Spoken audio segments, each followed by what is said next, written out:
Militer Rusia memperbarui informasi operasi militer khusus di Ukraina dalam 24 jam terakhir. Juru bicara militer Rusia Letnan Jenderal Igor Konashenkov pertanggal 18 Desember melansir penerbangan operasional taktis, pasukan rudal dan artileri Rusia menghantam pos komando Brigade Pertahanan Teritorial ke-113 dekat Krasny Liman, Republik Rakyat Donetsk.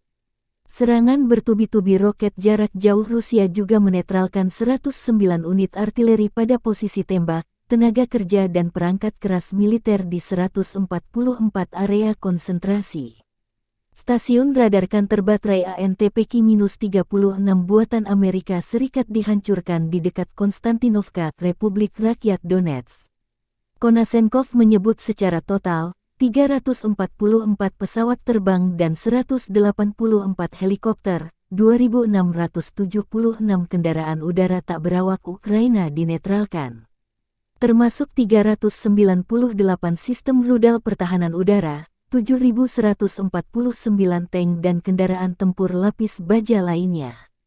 Juga 931 kendaraan tempur yang dilengkapi dengan MLRS, 3.691 meriam dan mortir artileri lapangan, serta 7.650 unit peralatan khusus militer dihancurkan selama operasi militer khusus, kata Konashenkov.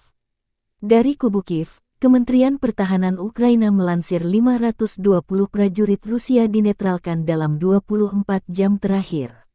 Termasuk 1 tank, 8 drone, dan 5 unit artileri. Total 98.800 prajurit Federasi Rusia meninggal sejak awal konflik.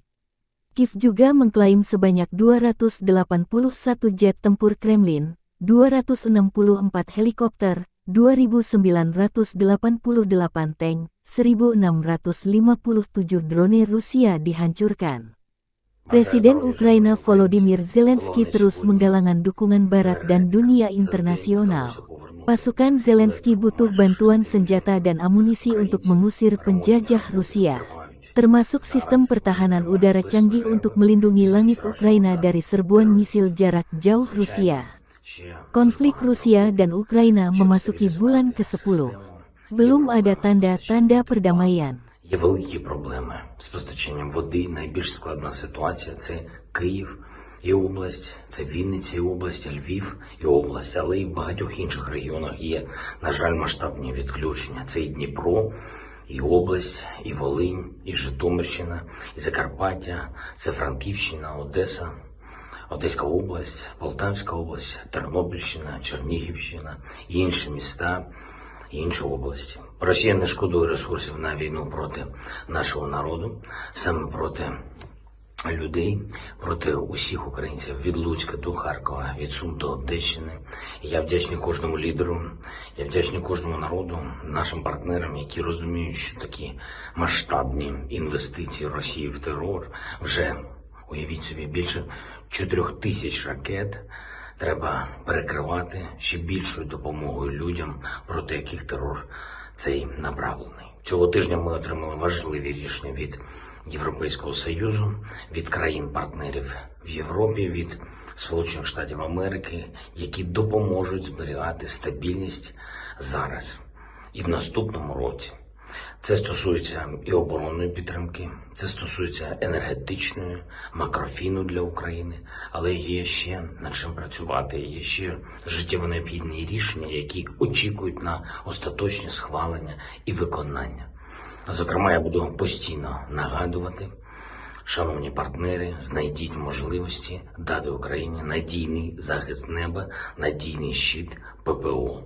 Ви це можете, ви можете дати захист нашим людям, 100% захист від цих терористичних російських ударів.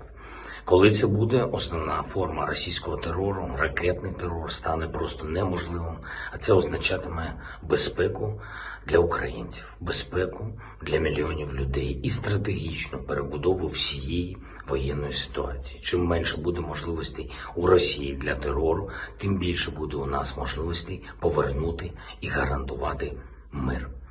Вже готуємось до міжнародних заходів, які заплановані на найближчий час, як до політичних заходів, так і до більш глобальних, які охоплюють не лише традиційні політичні аудиторії, але й усіх людей світу, які цінують мир і готові підтримувати наш захист від російського терору. Все побачите. Також в понеділок відбудеться зустріч лідерів країн Північної Європи. Це Великобританія, Фінляндія, Латвія, Литва, Естонія, Ісландія, Нідерланди. Це Швеція, партнери з Норвегії, Фінляндії. І це наші надзвичайно важливі друзі, важливі партнери, ефективні помічники нашому захисту. Тож готуємо кілька нових пропозицій від України, як посилити нас усі країни Європи. Я дякую кожному і кожній, хто допомагає Україні. Я дякую всім нашим енергетикам, усім, хто працює для постачання тепла і води, усім, хто ремонтує пошкоджені обстрілами комунікації і щоразу відновлює і відновлює і відновлює нормальне життя, якби терористи не намагались залишити нас в холоді і в темряві. Терористи все одно програють. Слава усім, хто стримує пекло у Бахмуті та на інших напрямках на Донеччині. Слава усім, хто тримає наш фронт. Слава Україні!